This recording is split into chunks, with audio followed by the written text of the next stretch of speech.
Hey, Professor Richard Lyman Bushman of Columbia University joins this program once again. The last time he was on this show was perhaps 2 years ago, where we discussed Mormonism, and today we are revisiting his landmark biography of the founder of the Latter-day Saints movement, Joseph Smith, titled Rough Stone Rolling. Richard, welcome to the show. How are you? Thank you. Happy to be here. So I'd like to begin by offering my condolences first on the passing of President Russell M. Nelson, as well as the victims of the Michigan shooting last week. Those were terrible events. Yeah. Well, President Nelson's 101. Uh, his time had come. I think people rejoice in his life. The Michigan event was really a tragedy. So many churches have been attacked in recent years. It's a very sad story. Certainly. Okay. Um, so let's talk about the book. So, what was the reception of Rough Stone Rolling when it was first published? It was published in 2005, and I was actually quite astounded at the reception. Um, People began buying it in large numbers. I remember walking into a signing party um, at one of the church stores, and someone was walking in with 8 books in his hand to be signed, sending a copy to each one of his children. So I did my best, as good a piece of work as I could do, but the reception, I think, represented the fact that people were ready for it. The timing was just right. There were a good many people who wanted sort of a sober, open, even-handed account of Joseph Smith, um, even if it displayed some of his faults. And so I showed him as an imperfect person. I still wanted that kind of authenticity. Certainly. And was the documentation of Joseph Smith's, I guess, flaws and foibles the most difficult part, or was there any other difficulties? Well, there were uh, lots of difficulties, lots of problems to work through. A big one at that time was the fact that we knew he'd practiced plural marriage. That was not news. But what was just coming to light when I was writing was that some of his wives were already married to other men. So there were women who had 2 husbands at once. And that was a shock to Latter-day Saints, very few of whom were aware that that was the case. Mhm. So it has been 20 years since the book was published. So to what extent has the church itself, the Church of Jesus Christ of Latter-day Saints, reconciled with these facts? Uh, I think pretty much uh, the um, the church is publishing the collected papers of Joseph Smith, which is very extensive, includes all sorts of documents that he authorized in 27 volumes. And they've been, those volumes are perfectly open about all the problems and difficulties.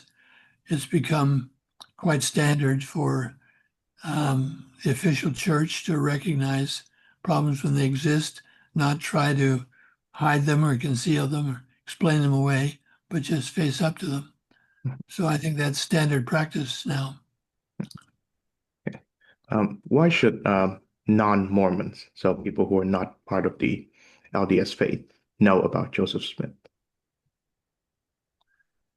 Well, if you're curious about religion and the forms it can take and what can occur in our modern world, then Joseph Smith is something to be considered. He starts with nothing, no standing in society, no education, no background or institutional support. and creates a religion that is scoffed at, disliked, hated, and holds on to the end of his own life. And then it all doesn't collapse after he dies, but has continued to grow.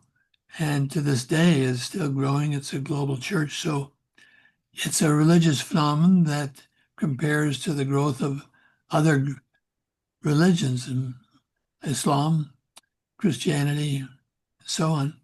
So I think it's worth, for people interested in how religions appear and flourish, this is an interesting case study. Are there still any misconceptions and misunderstandings about Joseph Smith in, I guess, non-Mormon mainstream culture?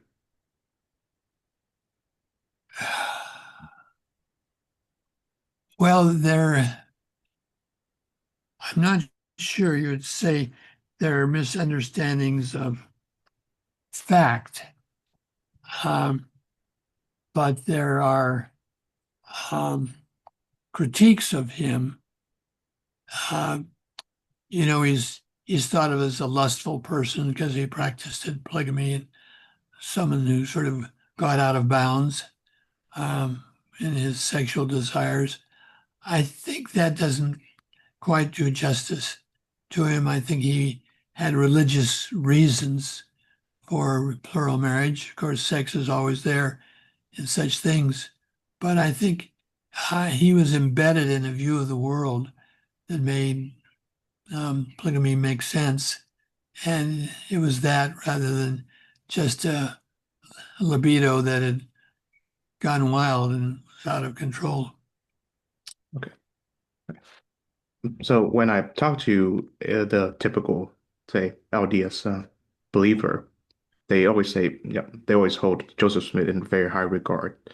Um, so tell me, if people like myself were to ask you about Joseph Smith, what would be the first thing that you'd say to them? What would I say to them? Um, I think it's a remarkable story um, in that I mean, it's not news. It's nothing original to me, but he begins inauspicious, doesn't do justice to his place in society. He was among the poor. His family was looked down upon as poor, ignorant, superstitious. They lacked funds. His father lost his farm and his property. He had no inheritance, very, very little education, um, no institutional backing in the form of a church, and sort of out of nothing, he comes forth with these revelations, which are very complex, quite intricate, and still imaginative and powerful. He produces texts, a number of them, not just the Book of Mormon, which are enthralling, still are studied closely. So, all in all, what he achieves in his life is really beyond what you could possibly imagine for him.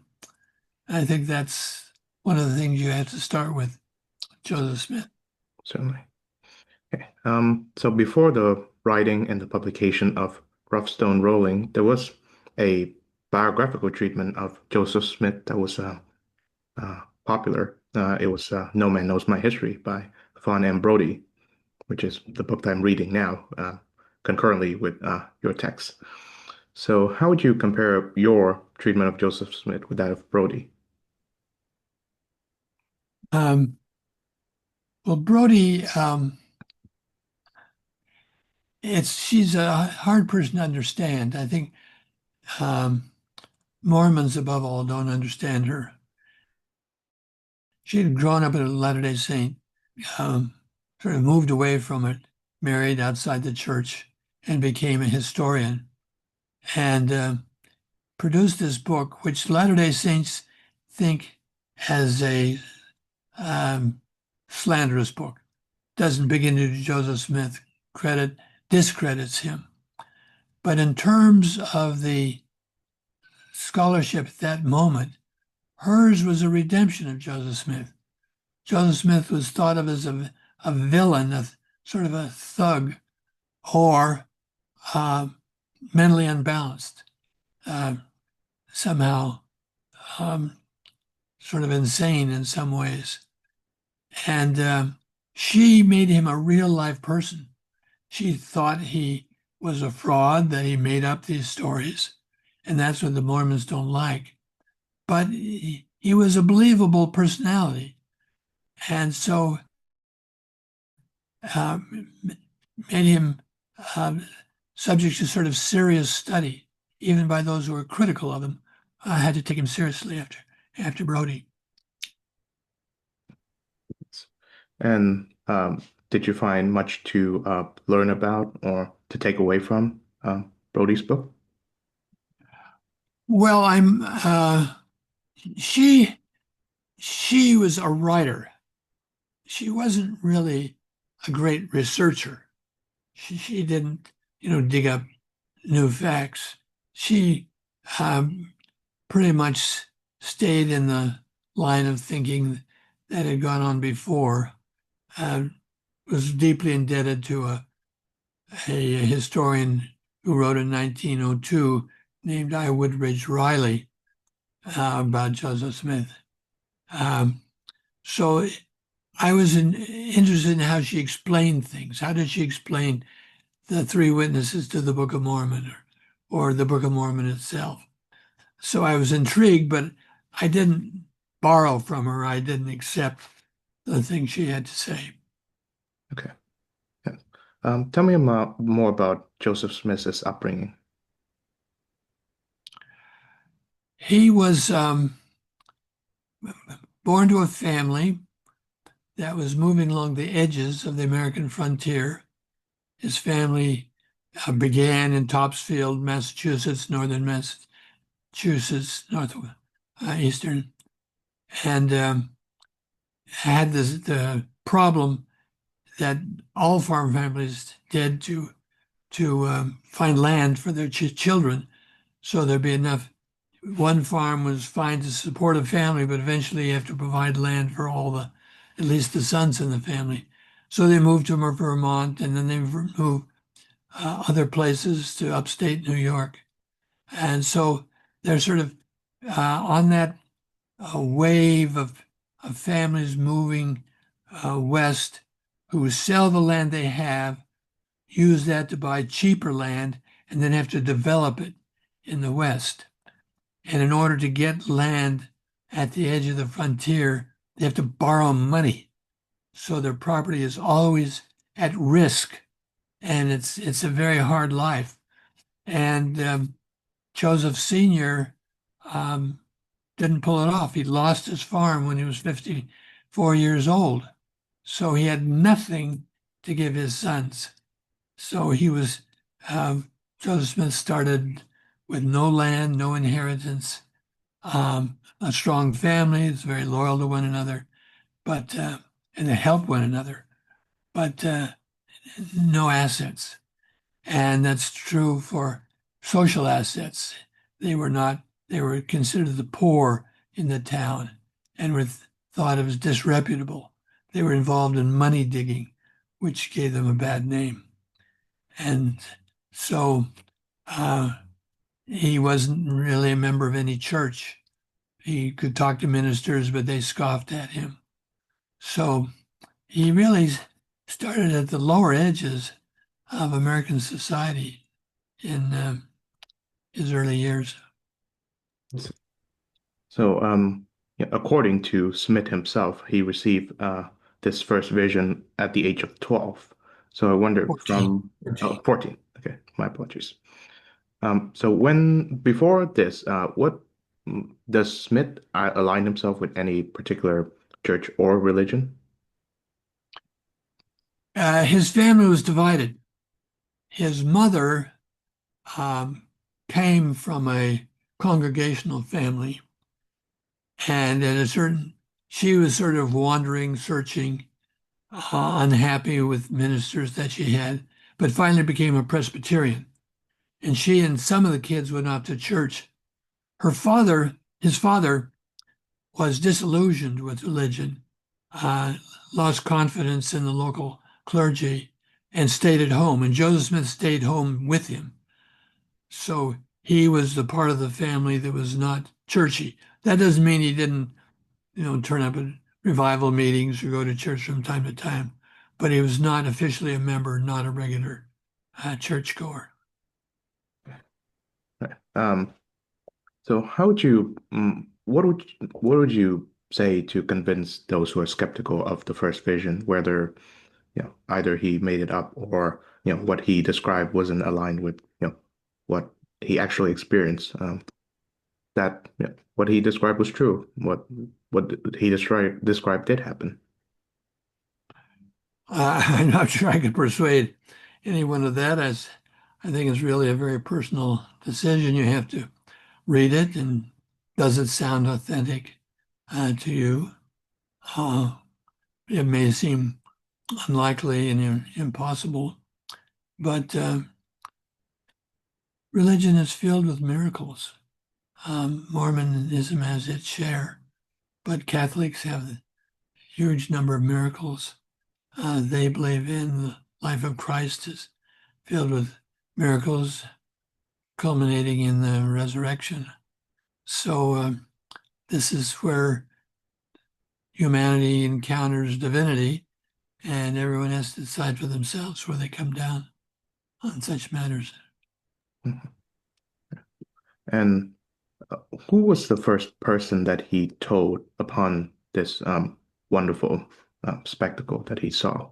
Or did he keep to himself until, um, I guess, the Book of Mormon was published? He kept it to himself.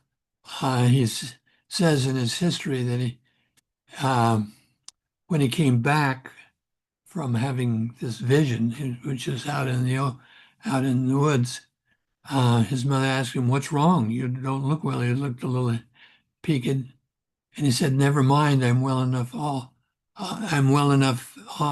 I've learned for myself that Presbyterianism is not true."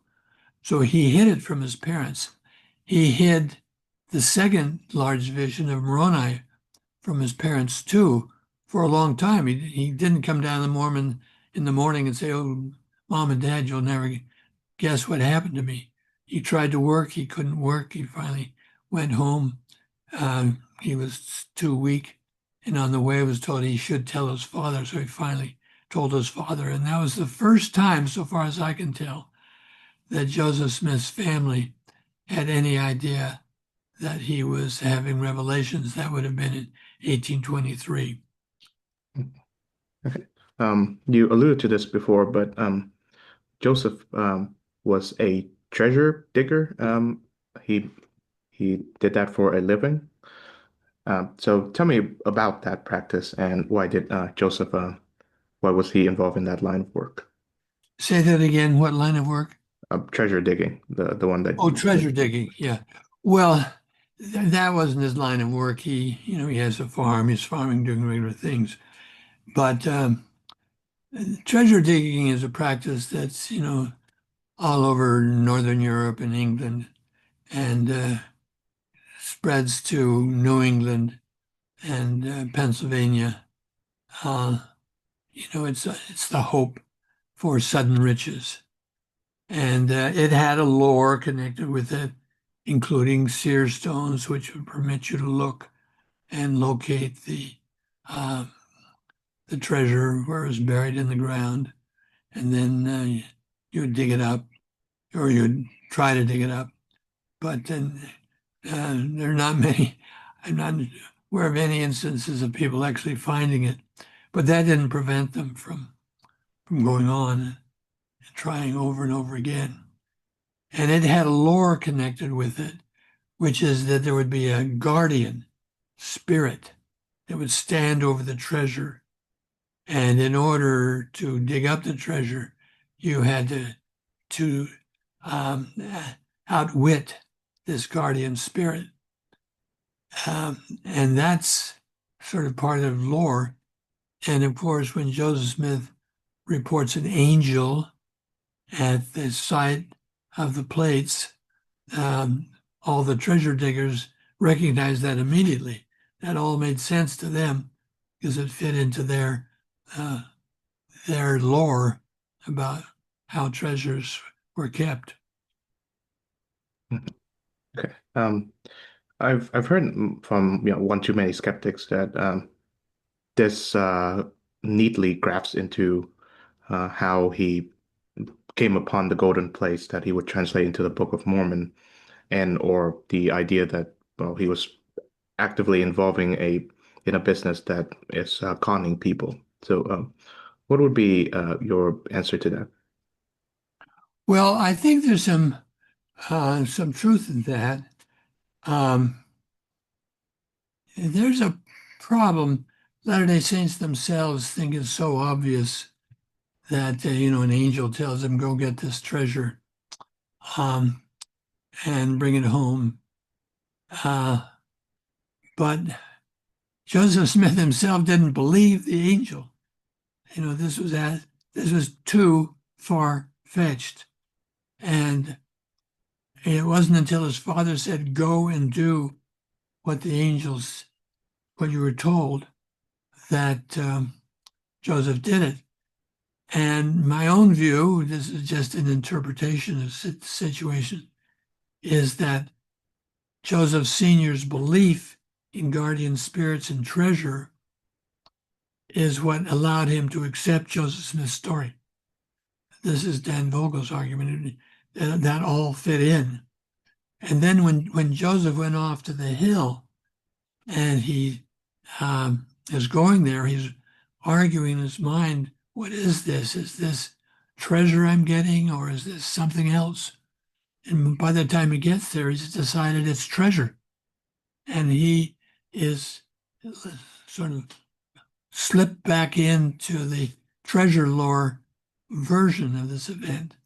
And then he's told by the angel, you're wrong, and he's forbidden to get the treasure. But it takes quite a while, 2 or 3 years, before for the Smith family to realize this is a record. It's not a treasure, it's a record. Finally, by about 1826, Joseph Sr., there's evidence Joseph Sr. had begun to see this that way, and Joseph did too. But it took a while to wrest them from their old culture and suggest a new way of looking at his experience. Mhm. And I believe one of the early skeptics of Joseph Smith, the one who's wary of his background as a treasure digger, was his future father-in-law, the father of Emma Hale, who would become Emma Smith. So, how did Joseph Smith, convince him that he was the right man to marry his daughter? Well, he didn't convince him. He eloped with her and married her, and he was her father was very disappointed, but tried to make the best of it, offered them a place to stay. So a lot of the translation occurred on Emma's father's property. Um, but Emma's family was never sympathetic at all to Joseph Smith. He had to fight them all the way through. Um, so, but finally got it done. Mhm. How would you describe Joseph's relationship with Emma? Well, I wish I knew more. I mean, here's a kid who at 14 says he saw God, then at 17 says he sees angels, and then he meets this girl. He falls in love with her. Sometime or other, there has to be a conversation. Emma, there's something I need to tell you. So somehow or other, he had to get across. But the interesting thing is, she accepted him right to the end of her life. She believed in him and his revelations. So even I think of it as kind of a hard-headed, down-to-earth, better educated person than Joseph. Uh, she still was able to accept him, thoroughly supported him in everything he did. Mhm. I say she bore the strongest testimony of the Restoration because she didn't just say, I believe Joseph. She gave her life to Joseph Smith, threw her everything into their marriage. Mhm. So, to what extent was she an early believer in what would become, the Latter-day Saints doctrine? Yeah, she was an early believer. Yeah. Was that your question? Was she Yes, an yes, early? Yes. yes. Yes, she was. Okay.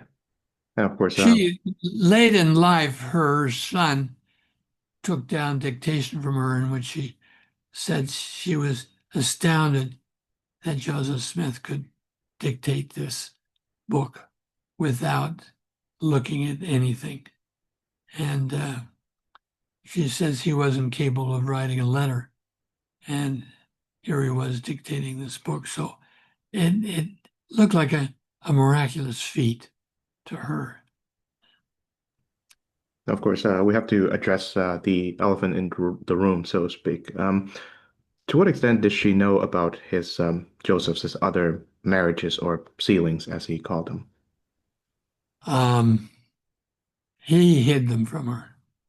He, she eventually learned of them and was furious. I think they came very near to divorce, and it really hurt their relationship. This all happened in the summer of 1843 that it all came clear what had been going on. And it was a very tight relationship after that. And Joseph Smith, this was in August. Joseph Smith didn't take any other wives after that, save for one, who was a great aunt, an aunt of Brigham Young's, whom he was just symbolically married to. Never, never lived with her. And Emma was furious about that. So what I'm trying to say is, I think in August he agreed to no more wives, and he took one under slightly strange circumstances, and she was still angry at that. So their relationship was pretty fraught from summer of 1843 on. Let's see. Well, just one more relating to the plural marriage question. So how do we know that these are marriages, and um, were they legally observed, or uh, did Joseph just claim them and made a, I guess, religious ceremony, so to speak, and that officiates everything? It's hard to tell uh, how far it went. There were two types of marriages. One was with women who were married to other men, and she was just sealed to Joseph Smith in order to sort of strengthen the family relationships. And these husbands, for the most part, were told about this second marriage, and there was no living together, no sleeping together. It was just a sealing in order to create a connection with the prophet. There are others who are single women, and though it's very hard to know if there was any sexual intercourse involved, there probably was or probably could have been. But even then, he was not able to really care for them. He didn't, there are no children by any of these marriages. He didn't set up households for them. They went on to marry other people after he died. Um, so it wasn't really the kind of polygamy that Brigham Young practiced later on, where people did, they took care of their wives and their children, set them up in houses and so forth. Yeah, you mentioned Brigham Young, which a university was named after him, and I would say he's the second most important figure in the Church's Jesus Christ of Latter-day Saints' history. So how did the Mhm. two come to meet? Well, Brigham Young was converted by missionaries, and like many early converts, wanted to meet Joseph Smith, who would meet this man. So he traveled to where Joseph Smith was. I think it was Kirtland, where they first met. or around there, and was very impressed with Joseph, deeply impressed. Joseph was not particularly impressed with Brigham Young. He didn't consider him immediately part of the inner circle of men that he could rely on to take important leadership positions. But Brigham Young gradually proved his competence, uh, especially in England, where he took charge of the missionary work there and was very successful. Joseph Smith was very impressed with people who had education because he lacked it himself. Brigham Young didn't have any education. He was a plain-spoken man, but he was very competent. He could really inspire people. He was a great administrator, and he had to prove himself in that way before Joseph Smith fully recognized his talents. Mhm. Um, so without diving into the question of whether Joseph Smith is truly a prophet of God, what do you find are the, I guess, the characteristics that he exhibits that makes him similar to other prophets of God or claim to be prophets of God, say Muhammad? Yeah. Well, I would say something that maybe isn't exactly comparable, but Joseph Smith, I think, was the most prolific revelator of all the prophetic figures through history, not just in the number of words they wrote, which is multiple. I mean, think of that Book of Mormon, all the Book of Moses, the Book of Abraham, the Doctrine and Covenants. He produced many words of God, but also new views of things. He he doesn't just organize a church; he tries to organize a society. He wants to build a city when he does it. He revives the notion of priesthood. It builds on the Catholic notions of priesthood and the Jewish notions of priesthood. It creates these intricate ranks. He develops an organization built on councils that to which he bestows the power of revelation. Then he develops the idea of temples, revives the old Jewish notion of a temple where people can encounter God symbolically. Then he comes up with work for the dead, baptisms for the dead, and so on, and sealing of people. So it goes on and on. One um, uh, innovative and notion after another. And I would say for the few years that he was actually in operations, uh, 16 years or so, uh, he accomplished a great deal. It really was a great revelator. I wonder to what extent was his political activities, say becoming mayor of Nauvoo, Illinois, as well as running for president, was this part of his, I guess, plan to establish the society that was, I suppose, revealed to him? I'm not sure that was revealed. I think that was expedience. Um, he found himself in this very difficult position. He gathered saints into cities like Independence or Far West, and in so doing, he scared the living daylights out of the local inhabitants because the Mormons were going to come in and dominate. And there's because they had so they many voters among them, and so they drove him out. They're scared that he's going to control their society, and he didn't know what to do about that. And they had every right to stay there. They owned their property. They were law-abiding citizens, uh, but they were driven out. So does he fight back, or does he take it on the chin and just let people run all over him?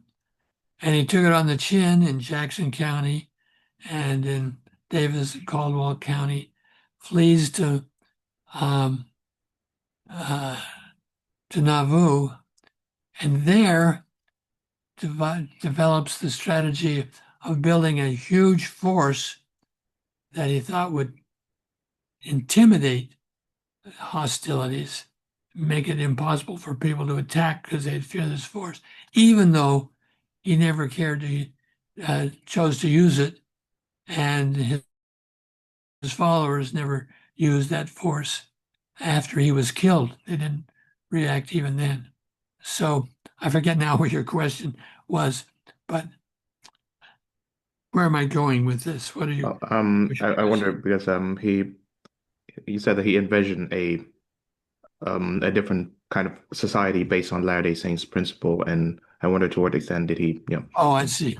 So he really had to go into politics in order to get some control of the society, so he could, so he wouldn't be persecuted by um, the people in power.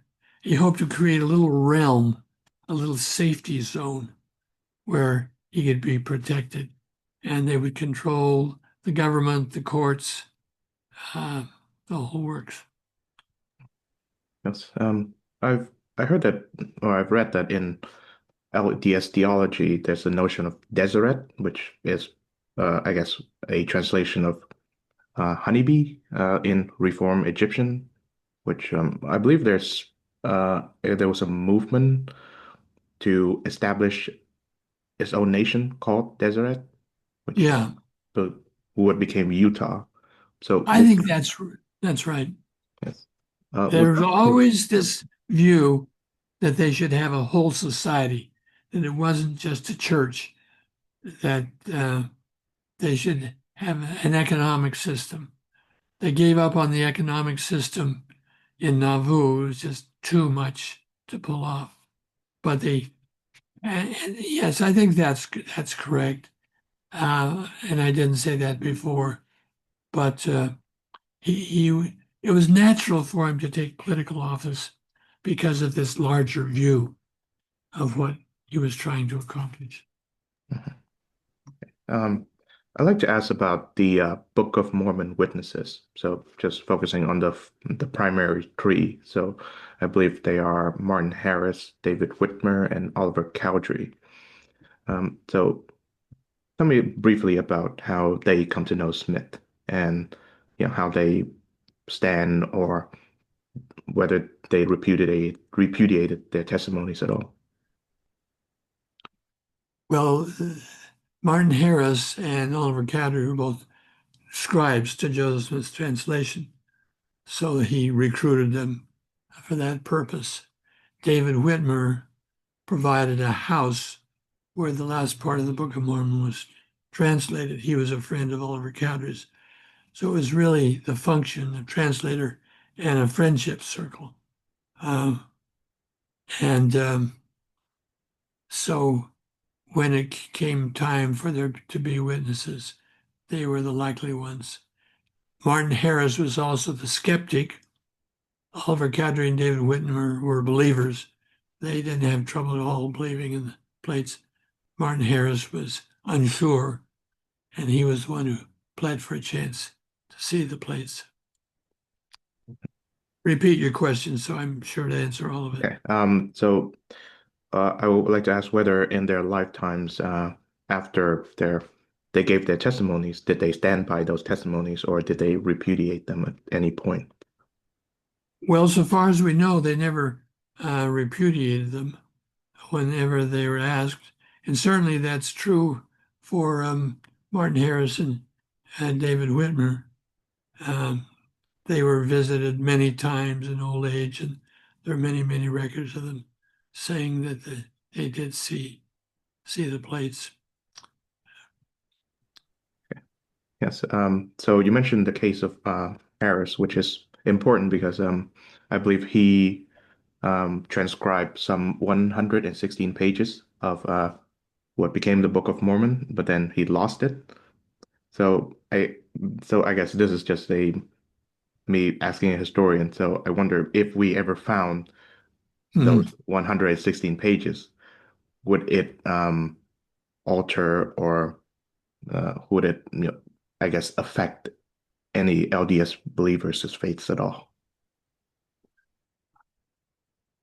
Well, there's a book written speculating about what the 116 pages are like, but Joseph Smith himself was frightened that if he tried to retranslate the same thing he had translated before, that people would and tinker with the manuscript the first one, and compare the two and find them different. He was worried about that happening, but he didn't translate what he had before. He found another set of plates that covered the same period and translated those. So we would expect to be some similarities, but not word for word the same thing. Tell me a little bit about the early years of the church, the Latter-day Saints movement. Well, it was characterized by this rhythm of an establishment someplace, saints collected somewhere near each other, and then resentments building up to the point that violence is either practiced upon them or is impending. And so they move. That happens leaving the Palmyra area, moving to the Ohio, then moving to Jackson County, and then to Clay County, then to Caldwell County within Missouri, and finally to Nauvoo, and then finally after that to Utah. So there's that constant pattern that overhangs everything that Joseph Smith is doing, all the revelations, all those things I talked about, that building the temples, building the city, is the tension between Joseph trying to create a Zion society in a hostile environment that resists and resents and fears everything he's trying to do. So that tension runs through from 1830 uh, to the departure of the saints from Illinois. Mhm. Of course, I'd be remiss if I didn't mention his brother Hiram because when Joseph passed away, he was with him, and he passed away with him. So, who was he, and how did he come to believe and follow the LDS faith? Well, so far as we can tell, the immediate family had no trouble believing Joseph Smith. Uh, every one of them, his mother and his father and his brothers, all went along and were members, went with him when he moved. Um, Hiram was the protective older brother. Um, when Joseph Smith got the leg infection, it was so painful for him because he had no anesthesia uh, under the operation. Hiram was the one who comforted him, took care of him, oversaw them. Joseph was sort of the impetuous, um, emotional, imaginative, daring, bold one. Hiram was the sober, sensible one who admired and loved his brother, sort of kept things under under control. Um, so was the I guess the persecution of the early Latter-day Saints movement purely because of religious reasons, or was there any political reasons involved? I actually think it's a combination. What they feared was religious fanatics obtaining political control, wild men running, and who knows what these fanatics would do: confiscate property, drive people out, whatever. They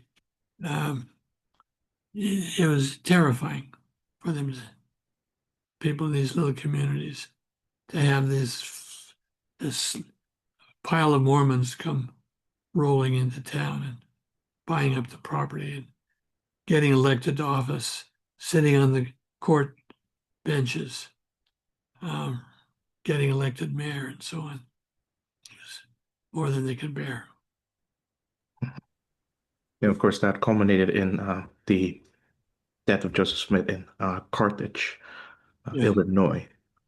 Now, I know that LDS believers would describe his death as martyrdom, but of course he didn't go down without a fight.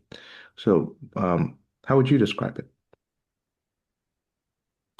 Well, I think I use the word assassination. There are people who plotted to kill him. They thought that was the only way to protect themselves. They organized. They came with guns. They attacked him and shot him. Um, it was interpreted as martyrdom. That makes him as a saint who was martyred for his religion. Uh,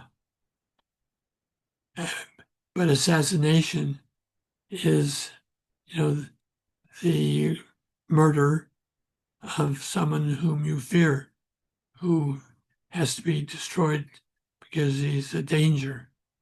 And so I think that's the word. It was plotted, it was a scheme. It wasn't just it happened during a fight. They came there to kill him. Um, so just to speculate, if the Carthage assassination or murder did not happen, what do you think Joseph Smith would do next? I think he was spread out between two possibilities. The pressure was building. He was very scared of that. He had two, when he left the town in the night, he had two possible goals. One was to go to Washington and appeal to the national government to intervene on their behalf. The other was to go west to Texas or Utah or Oregon and try to find some haven outside the boundaries of the United States where they could be safe. And that continued to be debated uh, for the next few years until finally Brigham Young realized they had to go west. And they were just hunting for some place that was not desirable, that was not inhabited, where they could be safe. And did the Latter-day Saints movement grow after? Obviously, it did, but I also want to ask, how did it grow after the passing of Joseph Smith? In the 1850s, there were more Latter-day Saints in England than in the United States. So this missionary work that began in 1838 with Brigham Young and Heber Kimball continued to flourish, and the converts kept pouring in. They wanted to gather. That was their doctrine: gather, build a new society in the West. And then it spread to the Scandinavian countries, eventually to Germany. Um, they tried other places, sent missionaries to the Holy Land, sent missionaries to the South Pacific, hoping they would tap into other converts. But that was much slower and only gradually built up in Hawaii and other places. But there was an immediate flood of conversions and immigration from Great Britain, Wales, Scotland, not Ireland so much, and England, and then the Scandinavian countries. Yes. Now, I understand that there was almost immediately a sort of struggle for who would be the ones succeeding Joseph Smith. The leading candidates among them are, well, his son Joseph Smith III, and the other is Brigham Young. So, what were the disputes between the successors or the would-be successors? Again, theological in nature, or there's something more going on, like political? They were theological. Um, The question really was, could anyone replace Joseph Smith as a prophet? And even Brigham Young, who became the head of the church, did not claim to be a prophet of Joseph Smith's type. Joseph Smith produced this abundance of revelations, one God speaking over and over again. Brigham Young never produced those kind of revelations. He thought of administrative revelation. He would be inspired in his decisions and how to do things. Uh, Sidney Rigdon presented himself as the guardian, as the confidant of Joseph Smith, who'd been in the first presidency, and that he should step in and take over in Joseph Smith's place. The reason Brigham Young worked as won out, and he won fairly easily. We used to thought it was a big time struggle. Now the recent scholarship shows that it was pretty much a foregone conclusion, was that Joseph had established this system of councils. So it was the quorum of the first presidency, 3, the quorum of the 12, quorum of the 70. And these formed bodies that had theological powers, including revelation. And when the prophet and president of the church is killed, there's this successor body. They were sort of ranked. And after the first presidency, there was the quorum of the 12 and so on. So it sort of moved up automatically. And that practice of the quorum of the 12 managing significant parts of the kingdom, and it was entrenched enough by 1844 that it pretty much was what everyone agreed to. Okay. All right. So finally, I'd like to ask, what should, Americans or religious people around the world learn? What can we learn from Joseph Smith's example?